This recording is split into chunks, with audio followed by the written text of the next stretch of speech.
think things are going well for you in the hospital? Pretty much.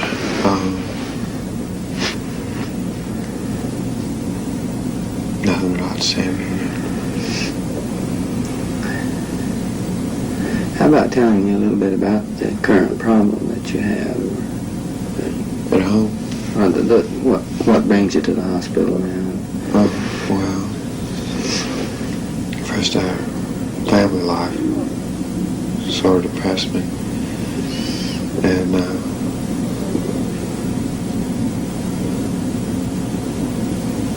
I just know no place you can start and say this is the reason I'm here.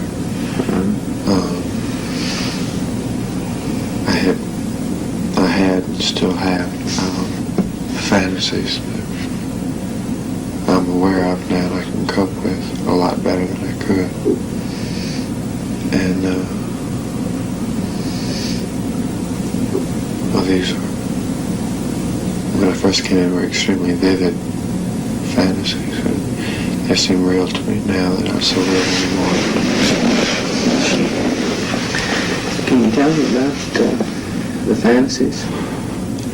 Yeah, well, basically, they were the color gray. And whenever I was faced with a dilemma, I'd lapse into this sort of a gray dream, and which was accompanied with passing out, and then I'd hear voices while I was passed out. The voices didn't resemble anyone I'd ever known before's voice. And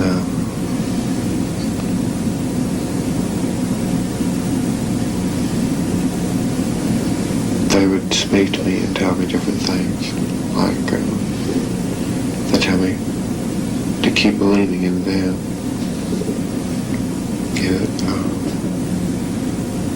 Their way of doing things, that escaping through this was right. When I got up here,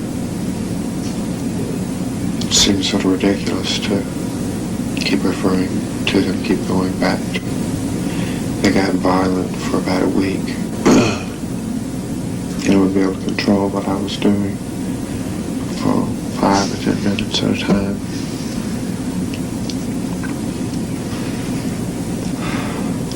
And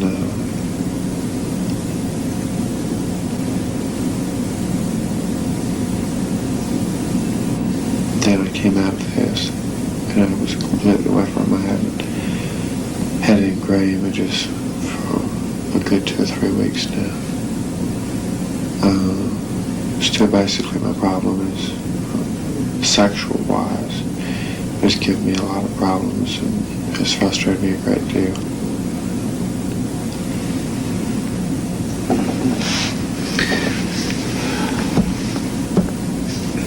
Does this continue to bother you at this point?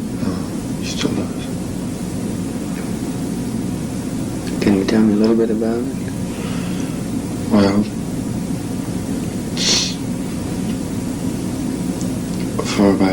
since I was about the 7th grade, I never was extremely comfortable around girls, and more so around my same sex. And it developed into sort of a bisexual arrangement. And where I was comfortable with both sexes, and I had relations with both sexes.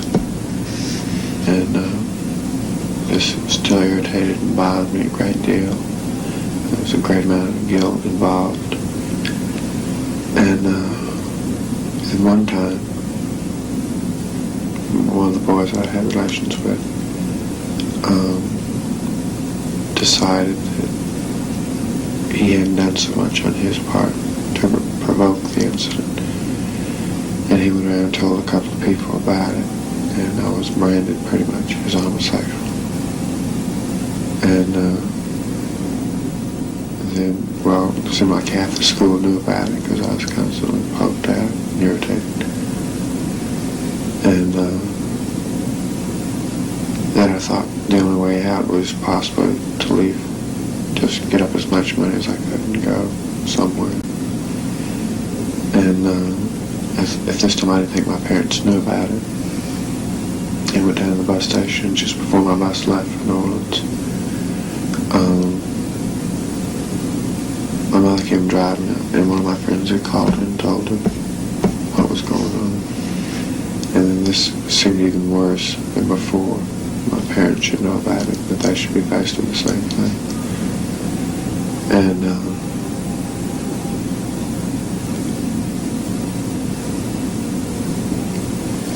I went ahead and changed my ticket to go see my brother, and that didn't help much at all.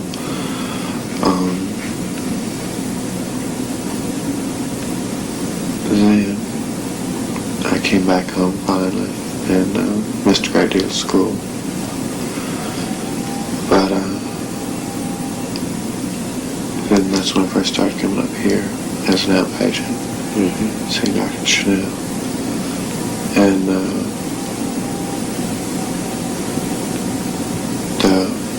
difficulties were still there at school, and then I just completely broke down one afternoon.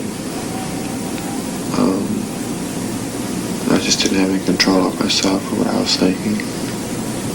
And of course all this was accompanied with suicidal tendencies and so forth that I didn't have any control over either. And